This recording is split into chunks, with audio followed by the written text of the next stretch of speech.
Hey folks, Coach Tarek back. This is part 2 of our kettlebell swing science series, looking at science, anatomy, and technique.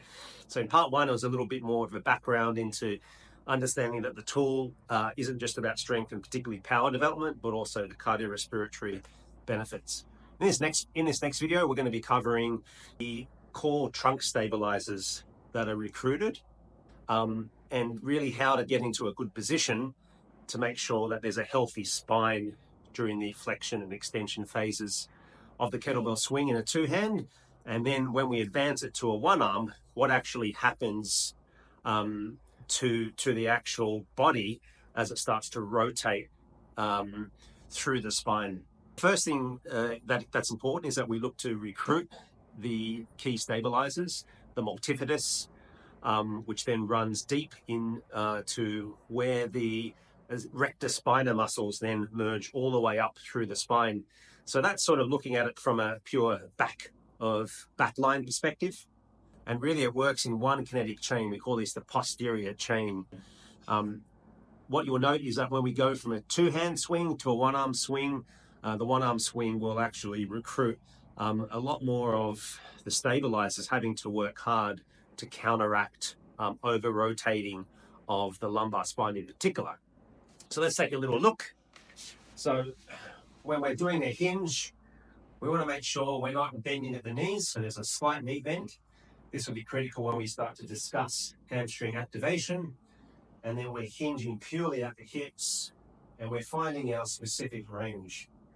Now, the range can be anywhere from about 30 degrees.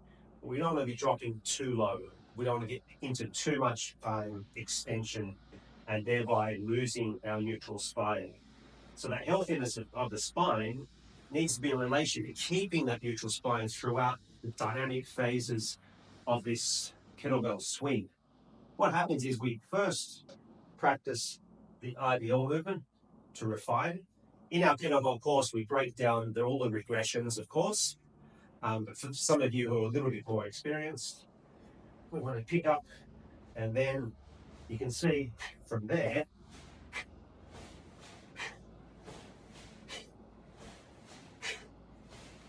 the whole of that chain is working. So again, what we always teach is microdosing.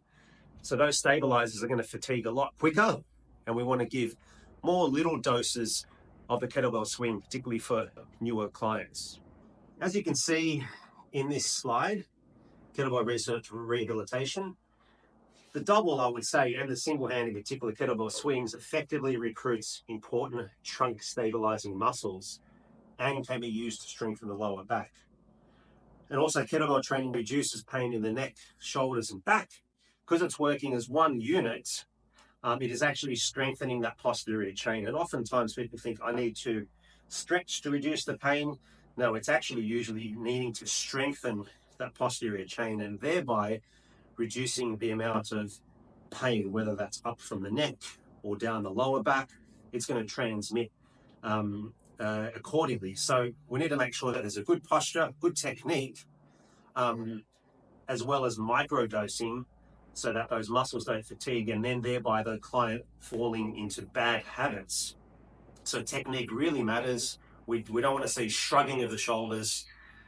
So this is, guys, really insightful. Hopefully you get a lot out of it. Stay tuned for our next video on the prehab and rehab of the kettlebell research.